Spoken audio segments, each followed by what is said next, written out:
6वी 7वीत असताना परीक्षा म्हणजे एक टेन्शन होतं. गणिताचा पेपर जणू तारे जमीन परचा प्रयोगच. त्या 20 मार्कांच्या नागरिकशास्त्राच्या विषयाचं महत्त्व आज जगाची समज आल्यावर पटलंय.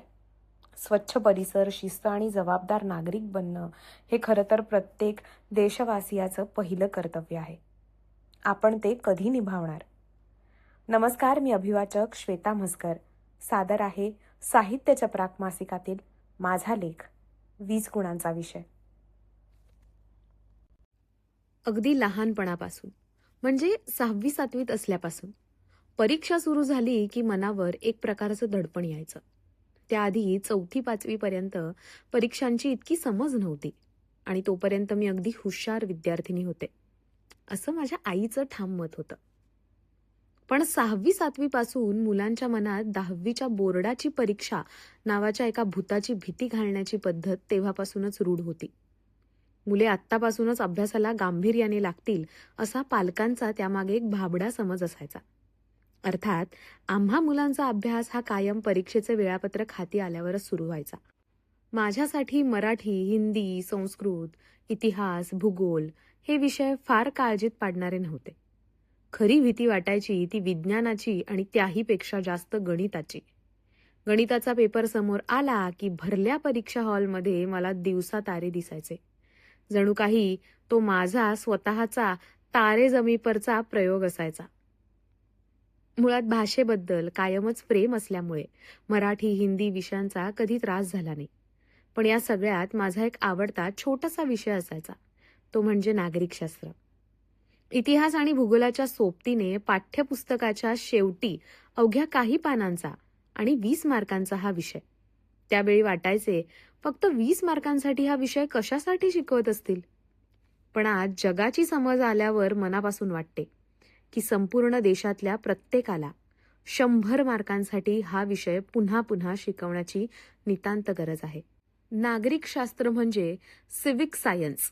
ह्याची सोपी व्याख्या सांगायची तर नागरिकांचे हक्क, कर्तव्ये आणि त्यांचे समाजातील स्थान व जबाबदाऱ्या यांचा अभ्यास. म्हणायला हा अभ्यास अगदी साधासुधा आणि सुबोध वाटतो, पण आजूबाजूची सामाजिक परिस्थिती पाहिली की लक्षात येते की त्याचे ज्ञान आपल्याला किती अपुरे पडत आहे. आपण समाजात राहतो, त्यामुळे समाजाप्रती आपली काही प्राथमिक कर्तव्ये आहेत. त्यातले सर्वात महत्त्वाचे कर्तव्य म्हणजे स्वच्छता. ही स्वच्छता फक्त स्वतःच्या घरापुरती मर्यादित नसावी, तर ती संपूर्ण परिसराची आणि सार्वजनिक ठिकाणांचीही असायला हवी. जगात आपण कुठेही असलो तरी ही शिस्त पाळलीच पाहिजे. दुर्दैवाने या साध्या विषयात आपला देश काहीसा मागासलेलाच वाटतो. आज जिथे तिथे रस्त्यांवर प्लास्टिकच्या पिशव्या, कागद, सिगरेटची थोटके आणि पानाच्या पिचकाऱ्या सहज दिसतात. सार्वजनिक शौचालयांबद्दल तर न बोललेलेच बरे. लोक देशाच्या प्रगतीबद्दल किंवा सरकार आणि समाजाबद्दल तावातावाने गप्पा मारतात, पण स्वतः मात्र सहज कुठेही कचरा फेकून देतात. त्यावेळी एक नागरिक म्हणून आपण स्वतः किती चुकीचे वागतोय याची जाणीव त्यांना नसते. जेवण करणे, अंघोळ करणे ह्या जशा सवयी आहेत, तसेच कचरा भिरकावणे ही देखील अनेकांची सवय झाली आहे. एकदा माझ्यासोबत असेच घडले. एक ओळखीची व्यक्ती मला भेटली. गप्पा मारता मारता त्यांनी गाडीतून पाण्याची बाटली काढली, पाणी प्यायले आणि रिकामी बाटली सहजपणे मागच्या रिकाम्या जागेत फेकून दिली. मी त्यांना तत्काळ टोकले, अरे तिथे कोपऱ्यात कचऱ्याचा डबा आहे ना.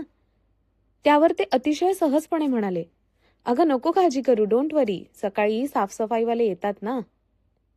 मी काहीही न बोलता ती बाटली उचलून डब्यात टाकली. कारण आपण कचरा करतोय ही जाणीवच जर त्यांच्या मनात नसेल तर त्यांना काहीही बोलणे म्हणजे मूर्खपणाच होतो. म्हणूनच परिसर स्वच्छ ठेवणे हे आपले प्रथम कर्तव्य आहे. हे नागरिकशास्त्रातून पुन्हा एकदा ठसवण्याची गरज आहे. जागोजागी असणाऱ्या खाऊ गल्ल्या किंवा भाजी मार्केट यांचे रात्रीचे चित्र पाहिले की खूप वाईट वाटते. जिथे तुम्ही तुमची भाकरी कमावता ती जागा स्वच्छ करून जाणे हे तुमचे कर्तव्य नाही का? काही ठिकाणी लोक स्वच्छता राखतातही, पण बहुतांश ठिकाणी परिस्थिती अत्यंत गलिच्छ असते. आश्चर्य म्हणजे लोकांनी घाण करू नये म्हणून भिंतींवर देवांचे फोटो लावले जातात, पण आपल्या परिसराच्या कणाकणात देव आहे ही जाणीव आपल्याला का होत नाही? स्वच्छता ही केवळ एका व्यक्तीची किंवा प्रशासनाची जबाबदारी नाही, ती आपल्या सर्वांची सामूहिक जबाबदारी आहे. प्लास्टिक पिशव्यांमुळे मुंबईत आलेले महापूर आपण पाहिले आहेत, पण आपण धडा घेतलेला नाही. प्लास्टिकचा वापर कमी करणे आणि घरातच ओला व सुका कचरा वेगळा करणे हे तर आपल्याच हातात आहे. अनेक संस्था प्लास्टिकच्या पुनर्वापरासाठी म्हणजेच रियूजसाठी पुढाकार घेत आहेत. त्यात सहभागी होणे अजिबात कठीण नाही. स्वच्छता ही आपल्याकडून आपसूक घडणारी गोष्ट असायला हवी. अस्वच्छता करणाऱ्याला सांगायला गेले तर मोठी पंचायत होते. काही लोक ऐकतात, पण काही जणू तू कोण मला सांगणारा किंवा मी एकट्यानेच केलंय का, बाकीचे पण तेच करतायत ना, अशी बालिश कारणे देऊन भांडायला येतात. एखाद्याला समजावून सांगताना आपण आपली सदसद विवेकबुद्धी गमावून बसतो की काय असे वाटते. हल्ली तर रस्त्यावरच्या भांडणांचे व्हिडिओ काढून ते पोस्ट करण्याचा एक वेगळाच प्रकार सुरू झालाय. अशा पत्रकारितेबद्दल बोलायचे झाले तर एक वेगळे प्रकरणच लिहावे लागेल.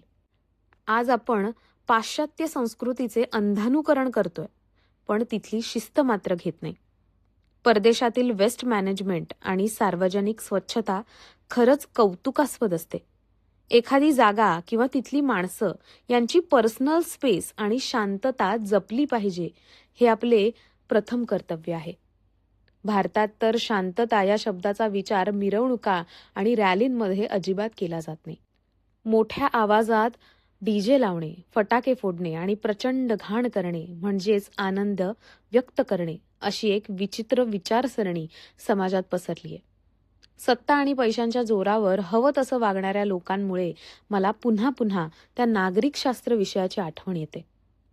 सण साजरे करणे चुकीचे नाही, पण ते करताना प्रदूषण टाळून आणि शिस्तीत केले तर कोणाचीही हरकत असणार नाही. संपूर्ण देशासाठी शिस्त हा एक अत्यंत महत्त्वाचा भाग आहे. रांगा मोडून पुढे जाणे, ट्रेनमध्ये धक्काबुक्की करणे, या गोष्टी लोकसंख्येचा भार म्हणून मान्य केल्या तरीही शिस्तबद्ध पद्धतीने त्या नक्कीच सुधारता येऊ शकतात. यासाठी कोणत्याही विशेष प्रशिक्षणाची गरज नाही. फक्त हा माझा देश आहे आणि त्याची शिस्त मी राखली पाहिजे, ही भावना रुजणे गरजेचे आहे.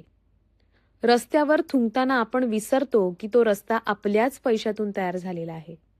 रेल्वे प्रवासात एक साधी पिशवी सोबत ठेवून त्यात आपला कचरा जमा केला आणि स्टेशनवरच्या डब्यात टाकला तर आपण कितीतरी घाण कमी करू शकतो.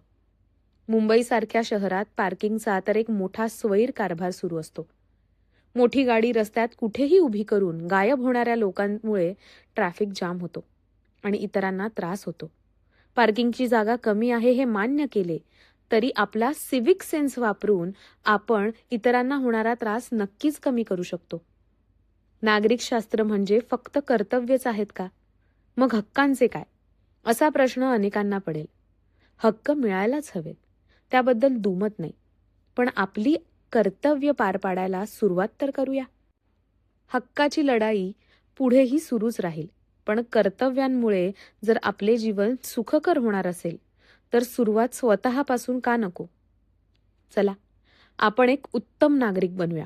नागरिकशास्त्र हा विषय परीक्षेसाठी 20 मार्कांचा असला तरी तो व्यवहारात पक्का असणे आपल्या आणि देशाच्या प्रगतीसाठी खूप महत्त्वाचे आहे. हो की नाही?